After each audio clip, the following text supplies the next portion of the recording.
नमस्कार। अपने इतिहास को सहेज कर रखना बहुत आवश्यक है, क्योंकि यही तो हमारी पहचान है। इतिहास हम तक पहुंचता है अपनी मातृभाषा, संस्कृति और विरासत के माध्यम से। तभी तो हमारा प्रयास है अस्तित्व, भाषा, संस्कृति और विरासत। इस कार्यक्रम के हर अंक में हम किसी ऐसी शख्सियत को दावत देते हैं जिन्होंने इस विषय पर उल्लेखनीय कार्य किया हो। आज भी हमने एक्सेलशियर स्टूडियोज़ में दावत दी है एक ऐसी ही शख्सियत को जिनका अधिकतर कार्य सांस्कृतिक विरासत को लेकर है। संस्कृत, हिंदी और डोगरी भाषा के विद्वान हैं professor Bharat Bhushan Sharma ji. Sir, Excelsior Studios में आपका बहुत बहुत स्वागत है। नमस्कार।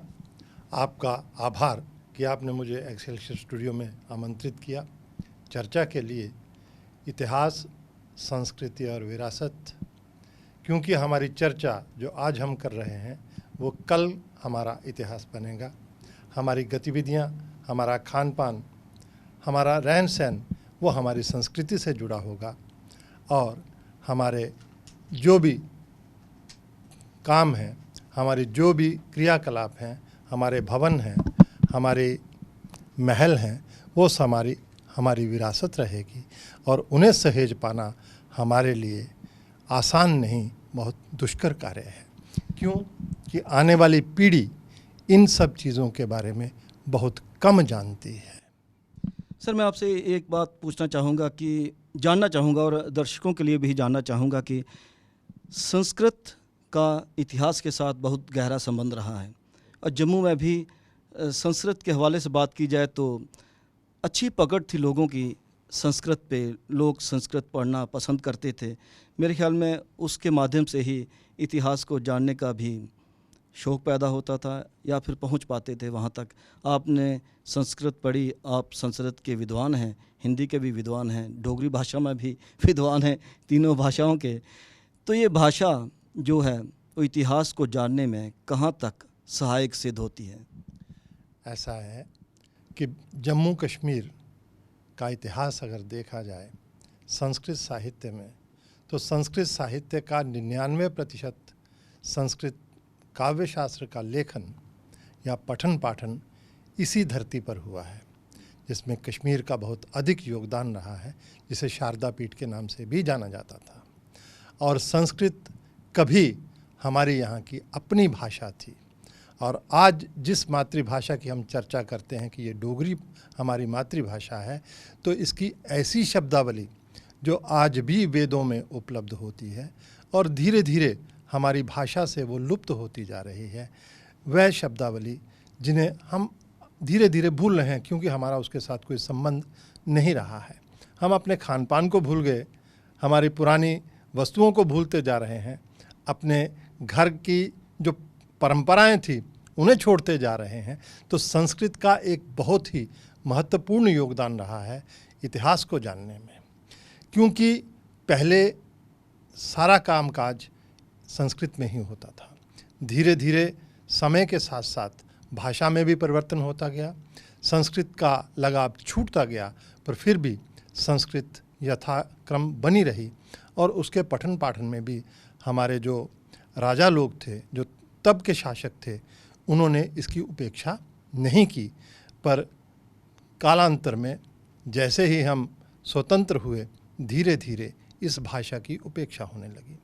जम्मू में रघुनाथ संस्कृत महाविद्यालय प्रसिद्ध महाविद्यालय था, जहाँ से बहुत बड़े बड़े विद्वान निकले हैं। विश्वेश्वर जी का नाम लें तो उन्होंने लीलावती जो संस्कृत की थी उसको डोगरी में अनुवाद किया। भास्कराचार्य की बहुत सारी पुस्तकें, या महाराजा रणबीर सिंह ने डोगरी भाषा में बहुत सारी पुस्तकों का अनुवाद करवाया। और जहाँ बसोली, जिसे विश्वस्थली भी कहा जाता है, वहाँ भी संस्कृत की पाठशाला थी। उत्तरबैनी में संस्कृत की पाठशाला थी, उधमपुर में थी। तो इस तरह बहुत सारी संस्कृत की पाठशालाएँ थी और उन्हें संरक्षण मिलता था। उनके माध्यम से विद्यार्थी पठन पाठन करता था और लोगों में अपनी विरासत के बारे में, अपनी संस्कृति के बारे में जानकारी भी देता था। क्यों कि उन्हें एक तो वहाँ के तत्कालीन जो मंदिर थे, वहाँ की जो स्मारकें थी, उनका ज्ञान रहता था, वहाँ के लोगों से उनका मिलना जुलना होता था और वो संस्कृति के प्रचारक हुआ करते थे। सर, जैसे कि आपने अनुवाद की बात की, तो प्रोफेसर रामनाथ शास्त्री जी ने भी संस्कृत से उपनिषदों का डोगरी भाषा में अनुवाद किया।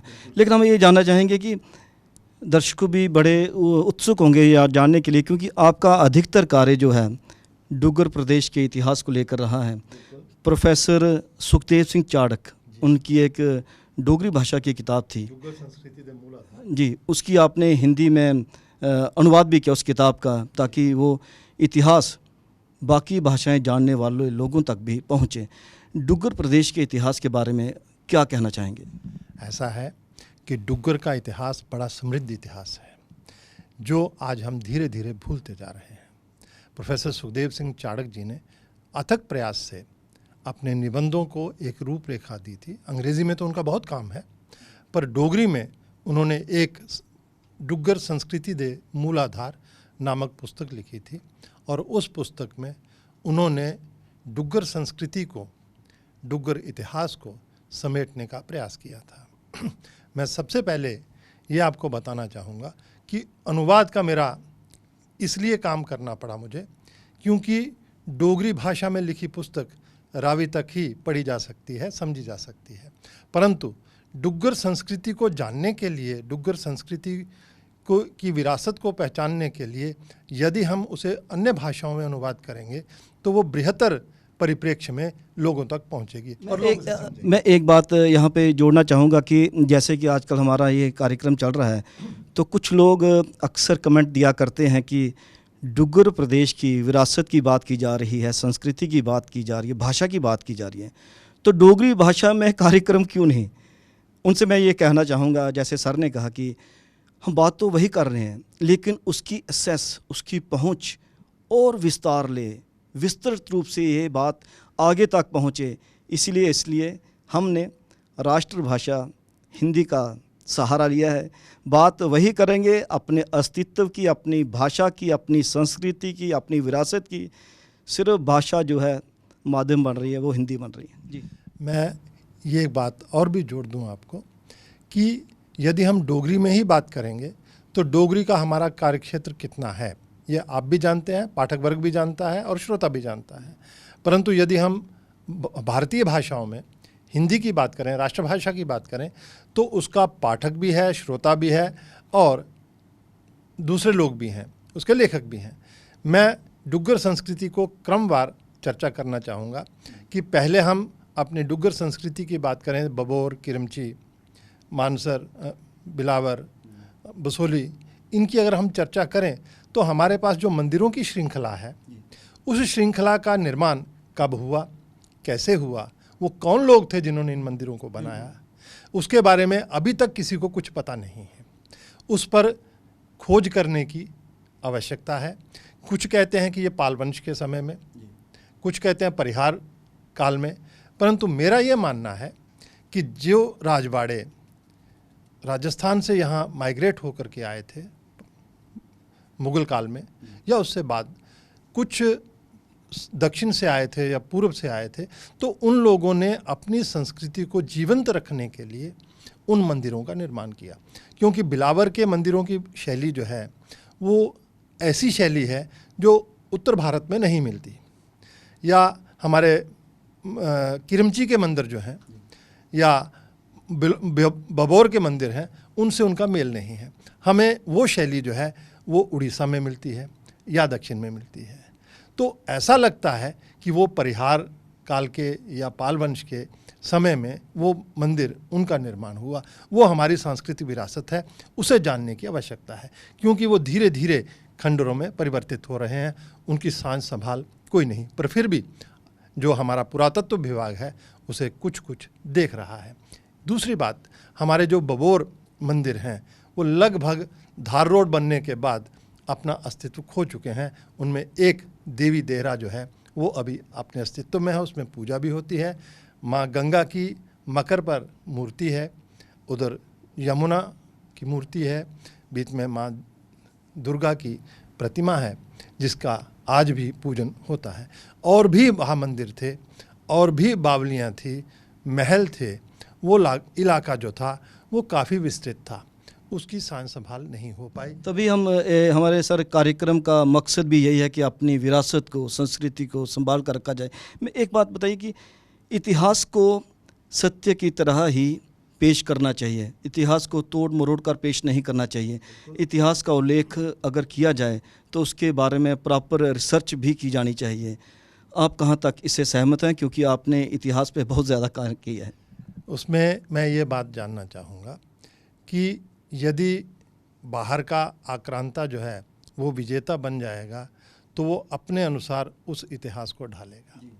अगर यहाँ का व्यक्ति विजेता बनेगा तो वो इतिहास अपनी ओर से लिखेगा। जैसा कि आप जानते हैं सिकंदर और पोरस के युद्ध की कहानी, जिसमें पोरस जीत गए थे, सिकंदर हार गया था, पर फिर भी लोगों ने सिकंदर को ही विजेता माना। यहाँ तक मैं ये एक और बात कहूँगा कि हमारे उत्तराखंड में जैसे हिमालय पट्टी जो है, हिमालय की पट्टी में नागवंश राज करते थे और उनके द्वारा स्थापित, इसका उल्लेख राजतरंगिणी में भी है, राजतरंगिणी में भी है, और कश्मीर का इतिहास नागों पर ही विस्तृत है। जैसे नील नाग ने के संबंध में नीलमत पुराण जो है वो आपको सारी की सारी का जानकारी देगा।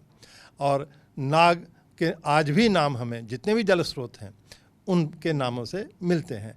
मैं ये भी कहना चाहूँगा कि नाग एक बहुत ही अच्छे जल प्रबंधक थे, अच्छे इंजीनियर थे, भवन निर्माण कला में बहुत सक्षम थे, बड़े अच्छे इंजीनियर थे। उन्होंने जहाँ जहाँ भी राज किया, जिस क्षेत्र में, खास करके हिमालय की उपत्यका में, तो उन्होंने अपनी सूचना के लिए त्रिशूल लगाए हुए हैं। सबसे महत्वपूर्ण बात तो नागवंश का हम सिंबल मान सकते हैं त्रिशूल को। बिल्कुल।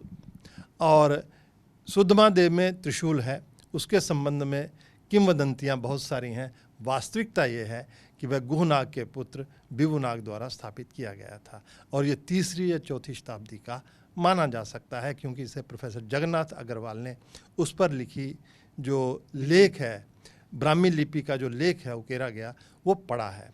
उसी संबंध में एक और चर्चा करना चाहूँगा कि अभी हाल में मुझे गोपेश्वर चमोली में जाने का मौका मिला। किस राज्य में? ये उत्तराखंड में जाने का मौका मिला, 4 धाम यात्रा में। तो वहाँ पर उत्तरकाशी का जो शिलालेख है, वो स्तंभ है, वो भगवान शिव के सामने लगाया गया है, पर उस पर भी उकेरा गया है। पर वो कहते हैं कि ये शक्ति का प्रतीक है, क्योंकि माँ ने राक्षसों का संहार करने के लिए इसे लगाया था। उसमें परसा भी है, त्रिशूल भी है, उस पर भी लिखा गया है, पर उन्होंने दुपट्टे उतारने से मना कर दिया, क्योंकि इसमें कहते हैं शंख लिपि में लिखा गया, ये पढ़ा नहीं गया। मैंने कहा आप उतारो, हम देखेंगे क्या है क्या नहीं, तो वो भी उन्होंने मना कर दिया। फिर मुझे गोपेश्वर जाने का मौका मिला, तो वैसा ही नाग मंदिर के सामने भगवान शिव हैं, शिव के साथ ही वो त्रिशूल स्थापित किया गया है, और वैसा ही त्रिशूल जो शिलालेख सुद्धमहादेव में मिलता है, उसी से मिलता जुलता वही शिलालेख गोपेश्वर में भी मिलता है। और ऐसे ही शिलालेख आपको बाड़ाहाट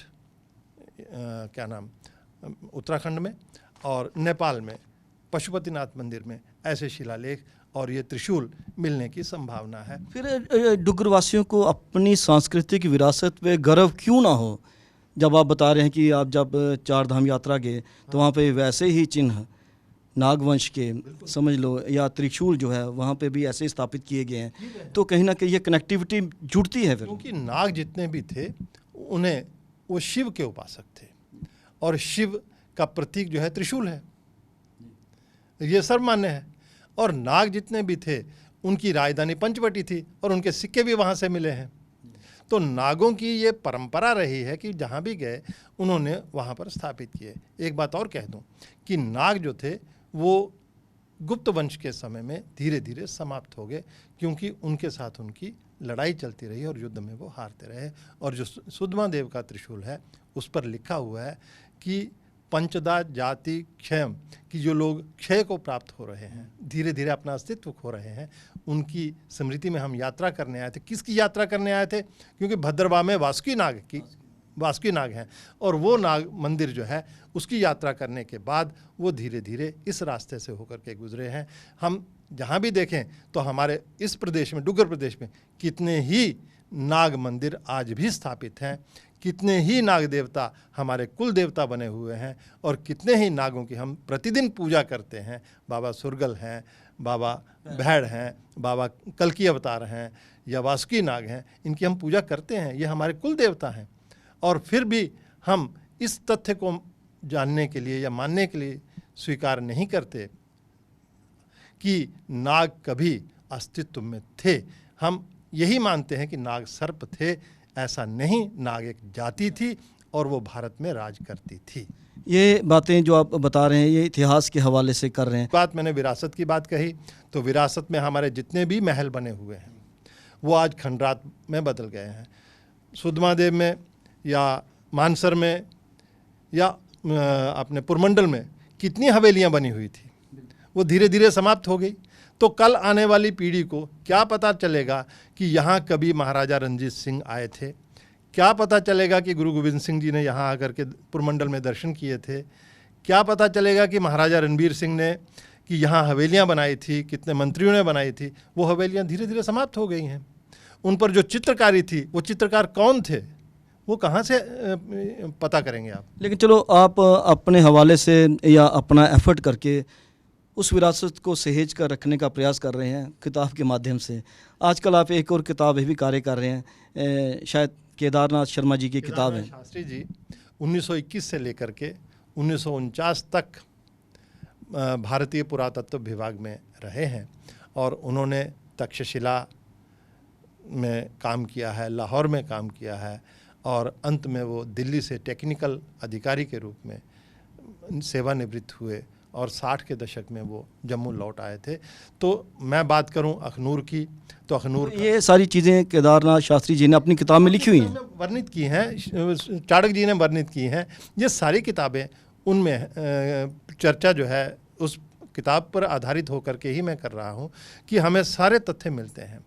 चाहे हम अखनूर चले जाएं तो अखनूर के अंबारा नामक स्थान पर हमें एक ऐसे बौद्ध प्रतीक मिले हैं जिनमें स्तूप मिले हैं, कुछ टेराकोटाज मिले हैं जो इस बात के प्रतीक हैं कि यहाँ पर कभी बौद्ध धर्म का प्रचार रहा होगा। कुछ वर्ष पहले दलाई लामा जी भी यहाँ पे इसीलिए आए थे।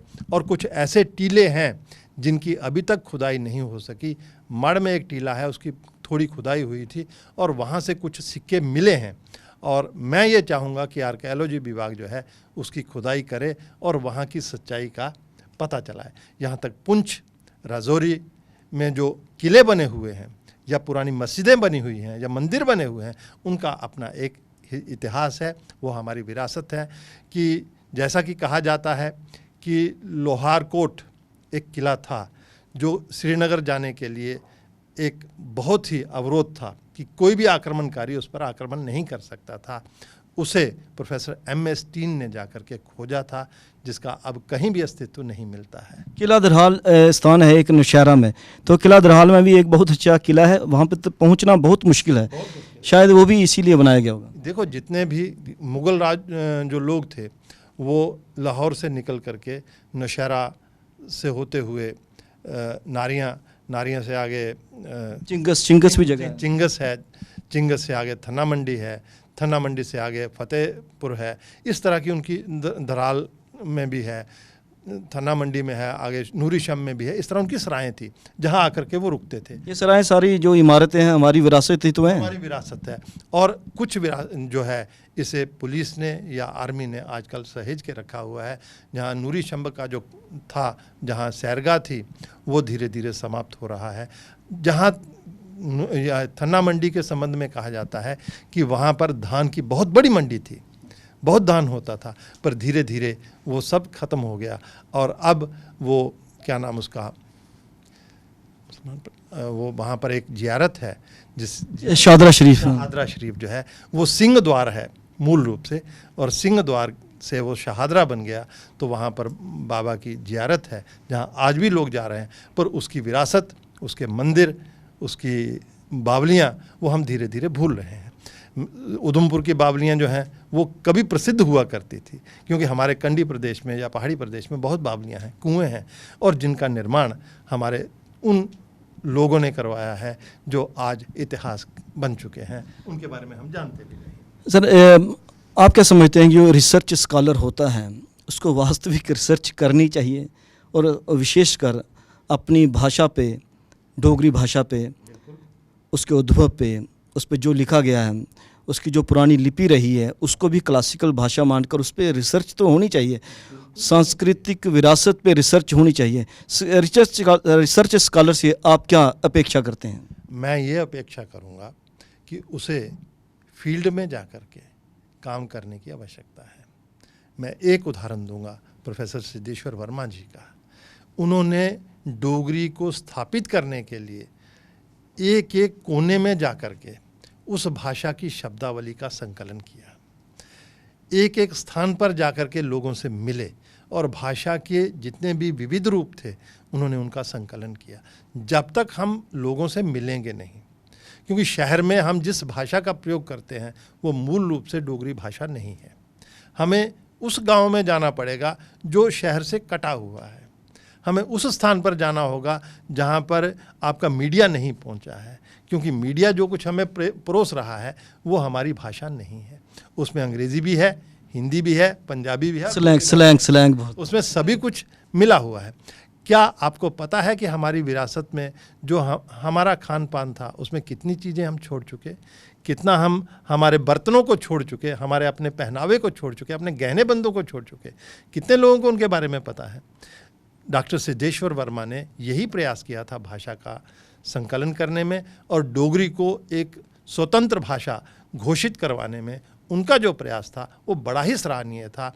और हर विद्यार्थी को जो शोध कार्य करना चाहता है भाषा के संबंध में, उसे क्षेत्र में जाना होगा, उसे वहाँ के मुहावरे इकट्ठे करने होंगे, उन भाषाओं के शब्दावली को जानना होगा कि जिस भाषा को हम प्रयोग में ला रहे हैं। क्या आपको पता है कि चंबा, भद्रवा और जम्मू की डोगरी में कितना अंतर है? जहाँ पर हमारी डोगरी भाषा में चौथा अक्षर ही नहीं है वर्णमाला का, और वहीं चंबा में वही शब्द आज भी अस्तित्व में है, भद्रवा में आज भी अस्तित्व में है, पर डोगरी में वो चौथा घ शब्द ही नहीं है।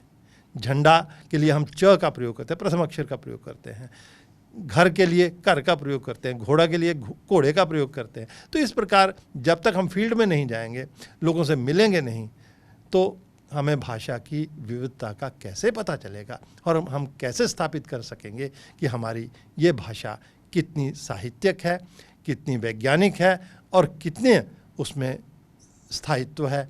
क्योंकि समय के साथ साथ जैसे ही हमें शिक्षा मिलती जाती है, हम अपनी भाषा से अलग होते जाते हैं, हम उस भाषा की ओर दौड़ते हैं जिस भाषा में हमें नौकरी मिलती है, जिस भाषा से हमें पैसा मिलता है, हमारा पेट पलता है, हमारा परिवार पलता है। हम उस भाषा की ओर अग्रसर होते हैं और अपनी भाषा को भूलते जाते हैं, उसे पीछे छोड़ देते हैं, जिससे वो भाषा कल का इतिहास बन जाती है।